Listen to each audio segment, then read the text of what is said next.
안녕하세요. 무엇이든 읽어드리는 복면 아저씨입니다. 오늘은 유시민 작가의 부자의 경제학, 빈민의 경제학을 요약해서 읽어드리겠습니다. 발행처는 푸른 나무입니다. 보이지 않는 손의 위대한 탄생. 18세기 영국에 찰스 다운젠트라는 사람이 있었다. 한때 재무장관 자리까지 오른 것을 보면 학식과 재능이 있었을 뿐 아니라 상류사회에서 제법 발이 넓은 사람이었던 모양이다. 그는 아주 재산이 많은 귀족이었다는 사실이었다. 그는 델카이트 백작 부인이라는 돈 많은 미망인을 아내로 맞이했는데 이 기부인은 전 남편과의 사이에서 난 아들을 데려왔다. 타운젠트는 이 기공자를 유럽에 보내 견문을 넓히도록 했다. 물론 이러한 수학여행은 당시에 지체높은 영국 귀족 가문에서 유행하던 자녀 교육 방법 가운데 하나였다. 타운젠트는 많은 재산과 높은 학식 그리고 고귀한 신분과 지위에 어울리지 않은 괴팍한 성격 때문에 상류사회에서 인격자는 아니었다. 그러나 아내가 데려온 기공자의 여행가정교사를 제대로 고른 것을 보면 사람 보는 눈만은 매우 정확했다. 당시 글래스고 대학에서 도덕 철학을 강의하던 실력 있는 교사를 가정교사로 지목한 것이다. 경제사상사와 아무런 관련도 없는 타운젠트의 이름을 오늘날까지 세인의 이름에 오르내리게 된 것은 그 도덕 철학 교수가 다름 아닌 경제학의 창시자 아담 스미드였기 때문이다. 41세의 대학 교수와 기공자는 1764년 1월 런던을 떠나 약 3년간 프랑스 여러 도시를 여행했다. 엄청난 비용이 든 그 여행에서 기공자가 무엇을 배웠는지 그리고 그러한 배움을 미천 삼아 영국 사회나 인류 문명의 발전에 어떤 기여를 했는지는 알 길이 없다. 그러나 대학 교수 스미드는 다르다. 그는 이 공짜 여행을 최대한 활용했다. 18세기 유럽의 지식인 사회를 휩쓸었던 자유주의, 합리주의 사상의 대가들을 만나고 프랑스 산업발전과 정치 경제적 변화를 직접 목격했다. 스미드는 도덕 감정론을 출간한 철학자로서 이미 만만치 않은 명성을 얻고 영국에서 젊은 공작의 선생이라는 높은 지위까지 겸비한 덕분에 파리 기부인들의 살롱에도 자유롭게 드나들었다. 그는 졸지의 파리 사교계의 총화가 되어 고귀한 여인들의 사랑을 받게 됐다. 그로부터 10여 년이 지나 1776년 성서 아래 가장 중요한 문헌이라는 국부론을 출간했다. 국부의 성질과 원인에 관한 연구라는 따분한 제목을 가진 이 책은 초판 1천부가 반년 만에 매진됐다. 이것은 현대의 기준으로 보면 보잘것없는 것이지만 당시 출판계에서 놀라운 판매 실적이었다. 아담 스미드의 사상은 매우 방대한 것에서 한마디로 평하기는 곤란하다. 스미드는 자의적이고 불합리한 각종의 법률과 규제를 통해 산업의 발전을 지향하고 사회적 진보를 가로막고 있는 중상주의 정책을 근본적으로 비판하고 자유방임시장 경제적, 자본주의 경제질서의 필연적 승리를 연했다. 아담 스미스는 가장 평범하고 일상적인 것 속에서 진리를 끄집어냈다. 아담 스미스가 발견한 신세계는 이런 세상이다. 그는 신분제도에 근거를 둔 낡아빠진 관습이나 중앙정부의 계획 또는 명령 없이도 사회가 필요로 하는 재화나 서비스가 생산되고 거래되고 소비됨으로써 사회가 사부 노열되지 않은 이유를 체계적으로 설명한 최초의 철학자이다. 그가 경제학의 창시자라는 칭호를 얻은 것은 이 때문이다. 스미드는 자신의 신세계를 움직여 나가는 힘을 인간의 이기적 욕망으로 규정짓고 이 신세계를 유지하는 기본 원리를 자유방임시장에서 이루어지는 경쟁이라고 설명했다. 이것은 국부론에 제시된 스미드의 사상 가운데 가장 단순하면서도 중요한 핵심 내용이다. 자유방임적 시장이 개인의 이기적 욕망 추구를 국부의 정진이라는 사회적 공동선으로 이끈다는 것은 스미드의 신념이다. 그는 이것을 단순 명백한 자인적 자유의 질서라고 했다. 아담 스미드는 모든 산업의 영역에서 생산업자들이 경쟁자를 누리기 위해 적은 비용이 드는 생산기술과 방법을 도입하는 것을 보았다. 그는 생산의 분업화와 특수화의 수준을 그 나라의 문명발전 수준을 가늠하는 척도로 평가하고 이것이 인간 사회를 더 큰 풍요와 번영으로 인도할 것으로 믿었다. 아담 스미드의 신세계가 가난한 사람들에게 크게 매력적이지 못했던 것은 사실이다. 그렇다고 해서 그가 부자들을 편애한 것은 아니었다. 오늘날 국민경제의 성패가 자기 어깨에 달린 것처럼 행세하는 경제인들 즉 대자본가들이 알면 매우 섭섭하게 생각할 일이지만 스미드는 사업하는 사람들이 수단 방법을 가리지 않고 공공의 이익을 도둑질하여 자기 호주머니를 불리려 한다는 것을 지적하고 정부에 대해서는 그들을 믿지 말라고 충고했다. 아담 스미드는 국부론을 저술한 이후 철학자, 사상가, 경제학자로서 최고의 명성과 영예를 누렸다. 스미드의 사상에서 각자 자신의 마음에 드는 것만을 계승한 두 진영의 경제학자들은 서로 부르주아 계급의 앞잡이 또는 과학자가 아닌 정오의 전령사라는 비난을 퍼부었다. 대중의 빈곤은 신의 섭니다. 서민들은 국부를 정진시키는 것이 가장 중요한 문제인 시대에 살았다. 그러나 부의 분배를 둘러싼 계급 투쟁으로 신세계가 전례 없이 소란스러워진 18세기 말입에 사회 경제적 불평등과 대중의 빈곤이 가장 큰 사회 문제로 떠올랐다. 철학자들은 이러한 사태에 대한 나름의 진단과 처방을 내렸으며 유럽 각국의 의회와 지식인 사회는 누구의 처방이 옳은지를 둘러싼 격렬한 논쟁에 휩쓸렸다. 서민들은 자유재산권을 인정하고 자유사상을 옹호하면서도 노동의 분업화, 특수화를 통한 생산력의 발전이 대중을 빈곤으로부터 구해낼 것이라고 전망했다. 땅에서 추방당한 농민들은 맨손을 쥐고 끝없이 공업도시로 흘러들어갔다. 그들을 기다린 것은 가난만이 아니었다. 더러운 빈민가의 생활이 그들을 기다리고 있었다. 멜더스의 인구법칙을 배경삼아 사회개혁론자들은 주장을 구체적으로 공개했다. 그는 노동자들을 불행으로부터 건져내기 위해 소득을 높여주어야 한다는 이상주의자들의 견해를 무익할 뿐만 아니라 유해하기까지 한 이론으로 규정했다. 이것은 그로서는 당연한 주장이다. 멜더스는 불임이나 산화제한 또는 성욕의 절제를 통해 출생률을 낮추는 것을 예방적 억제라고 불렀다. 또 성욕을 절제할 수 있는 것은 도덕적으로 훌륭한 미덕을 갖춘 사람들 뿐이라고 생각했다. 따라서 실효성 있는 인구 증가 억제 방법은 사망률을 증가시키는 것이다. 멜더스는 사망률을 높임으로써 인구 증가율을 낮추는 것을 적극적 억제라고 불렸다. 멜더스가 유산계급, 특히 지주계급의 이익을 옹호한 것이 그 자신이 그 계급의 일원이기 때문만 아닐지도 모른다. 그러나 어쨌든 그는 지주계급의 이익을 옹호하는 사상가였다. 그런데 흥미있는 것은 그가 이렇게 하는 과정에서 자유방임시장이 안고 있는 근본적인 결함을 찾아내고 한 세기 뒤에서야 세상 사람들에게 받아들여진 효과적인 처방을 내렸다는 사실이다. 그것은 다름 아닌 공황이론이다. 멜더스의 공황이론은 인구법칙과 더불어 그가 경제학자로서 이룩한 가장 귀중한 업적이다. 지주의 이익은 사회의 이익과 항상 대립된다. 서미드의 신세계는 훌륭하고 멜더스의 세계는 암울하지만 어느 것도 고립된 왕국은 아니었다. 자본주의와 산업혁명의 본고작 영국은 그들이 태어나기 훨씬 전부터 이미 다른 나라와 무역을 하고 있었으며 세계의 여러 지역을 식민지로 만들어 놓고 있었다. 토지 귀족들은 자기네가 지배하고 있는 의회를 소집해서 곡물 수입을 원천 봉쇄했다. 리카도는 개인의 자유로운 욕망 추구를 방임하는 것이 국부를 정진시키는 가장 효과적이고 자유스러운 방법이라는 스미드의 견해를 국제무역에 적용했다. 물론 스미드도 자유무역이 영국의 국부를 정진시킨다고 주장했다. 리카도는 상품의 가치를 지니려면 인간의 욕망을 충족시키는 효용을 가져야 한다고 전제하고 상품이 효용을 가지고 있다면 그 교환 가치는 그 희소성과 그것을 획득하는 데 필요한 노동력에 의해 결정된다고 말했다. 자유무역은 예속으로 가는 길. 미국 정부와 자본가들은 리스트의 보호무역론을 전폭적으로 지지했다. 우선 영국의 공업에 맞설 수 있는 힘을 가질 때까지 관세를 높여 국내의 공업을 보호해야 한다는 그 의견에는 그들의 이익에 부합하는 것이었다. 리스트는 스미드가 특히 사회적, 서민적, 정치적 생산력의 중요성을 무시하거나 가소평가했다고 비판했다. 독일 민족의 우수성으로 크나큰 자부심을 지니고 있던 이 우국지사의 심정을 우리는 충분히 이해할 수 있다. 분열된 세상, 싸우는 사상. 스미드의 신세계는 둘로 분열됐다. 자산계급, 즉 지주와 자본가들의 세계는 풍요롭고 안락했다. 자유방임시장은 그야말로 자연적인 자유의 질서였고 보이지 않는 손은 번영과 행복을 약속하는 신의 손이었다.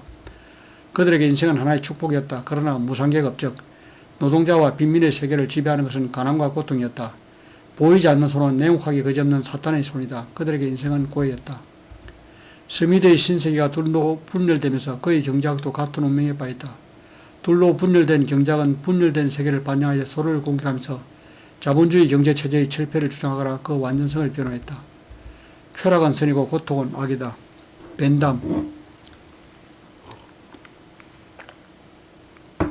의하면 고통이 무엇이 고통이고 무엇이 쾌락인지를 가장 잘 판단하는 주체는 각 개인이다. 따라서 개인이 얻으려고 하는 쾌락에 대해서 다른 사람이 가타부타하거나 또는 특정한 쾌락의 추구를 제약하거나 의도적으로 장려하는 식의 외부적 간섭은 모두 부당한 것이다. 보수적인 경제학자들로 하여금 리카도의 노동가치를 배기하게 만든 유력한 경제학자로서 토마스 호지스킨이 있다. 그는 많은 제서와 논문을 발표한 해박한 경제학자였지만 이 이론의 초점은 지대와 이윤이 무자비하게 초월한 노동자의 생산물임을 인정하는 데 있었다. 호지스킨에 의하면 모든 도구와 기계는 노동의 산물이며 또한 노동이 닿지 않고는 스스로 아무것도 생산하지 않는다. 또 도구와 기계는 노동에 의해 끊임없이 소모되고 새로 만들어진다. 모든 지배계급을 공산주의 혁명 앞에 떨게 하라. 마르크스에 대한 종교적 숭배가 적절치 않은 것처럼 그에 대한 십자가 제형도 부당한 처사다. 그의 사상은 인류 역사에서 맹멸한 다른 위대한 사상과 마찬가지로 완전 무결하지 않지만 그렇다고 터무니없는 오류도 아니다. 자본주의의 불길할 미래에 대한 그의 예언 또한 과학적 논증 역시 전적으로 실현되지도 완전하게 어긋나지도 않았다. 그리고 종영심이나 종호하면서 가능한 멀리 떨어진 그의 인생을 살펴볼 때 좀 더 중요한 것은 그 자신이 그토록 소중하게 여겼던 혁명적 활동보다는 인류사회와 자본주의 운동법칙을 분석한 그의 학문적 저서들이다. 부의 정진이라는 신성한 소명을 부여받은 자문가들은 사업을 확장하기 위해서 더욱 많은 이윤을 얻어야 한다. 그리고 이윤이 잉여 가치를 확대시켜야만 한다. 그러나 오늘날까지 마르크스의 사상이 위력을 떨치는 것은 이 같은 그 유토피아적 소망 때문이 아니라 그가 경제학자로서 행한 자본주의 운동법칙에 대한 분석과 결론 때문이다. 자본주의는 마르크스의 예언을 어긋나겠지만 결코 경제학자 마르크스와의 대결에서 승리한 것은 아니다. 보이지 않는 손의 신성화. 칼 마르크스는 직접 생산에 종사한 근로대중을 빈곤과 중노동의 나락에 빠뜨린 19세기 유럽의 자본주의를 경멸하고 저주했다. 칼 마르크스는 자본주의를 인류 역사의 발전 과정에서 나타난 일적으로 불합리한 질서라고 생각했지만 신고전파 경제학자들에게는 그것이 인간의 본성에 부합되는 자연스럽고 영원한 질서로 보였다. 마르크스는 자본주의가 자본가 계급이 노동자 계급을 착취함으로써 부와 빈곤을 동시에 생산해내는 부도덕한 질서라고 단죄했지만 그들은 자본주의를 모든 사람이 자신이 생산한 만큼 분배받는 정당한 질서라고 공했다. 마살이 설정한 기업가는 잉여가치와 같은 추상세계의 것에는 아무 관심이 없다. 그가 기업을 경영하는 유일한 목적은 제한된 자본으로 최대의 이윤을 얻는 것이다. 그는 어떤 시점에서 일정 규모의 생산 설비를 가지고 있는데 이것은 단기간에 증가시킬 수 없다. 그 시점에서 그가 마음대로 변경할 수 있는 것은 노동의 투입량뿐이다. 여기서 수학 체감의 법칙이 작용한다. 신고전파가 묘사한 세계의 가장 중요한 특징은 그것이 벤담의 쾌락주의적 공리주의 인간관과 관념적 사회관 위에 서 있다는 점이다. 모든 지대는 도둑질이다. 헨리 주지의 세계는 미국 역사를 반영하듯 아무도 살지 않는 평원에서 시작된다. 조지는 임금의 원천이 자본이 아니라는 점을 되풀이 강조한다. 그는 고전학파의 임금기금설을 일축했다. 그에 의하면 노동은 임금에 선행한다. 이렇게 무대를 설정하고 나면 조지의 세계는 리카도의 세계와 똑같이 우울하다. 헨리 조지는 선뜻 나서는 출판사업자 식자공탁회 스스로 출판해서 자비로 진보와 빈곤을 출판했다. 그러나 이 책은 4년 동안 미국과 영국 두 나라에서 수십만 부가 팔려나가는 유례없는 성공을 거두었다. 헨리 조지는 오직 인류의 밝은 미래를 실현하려는 신념 그리고 사회적 불의와 불평등을 제거하려는 유토피아적 이상에 끌려 진보와 빈곤을 지필했다. 그리고 모든 유토피아의 설례에 따라 가난한 세계로부터 더 없는 영예를 선사받았다. 그는 가난한 노동자들로부터 메시아 같은 인물로 대접받았다.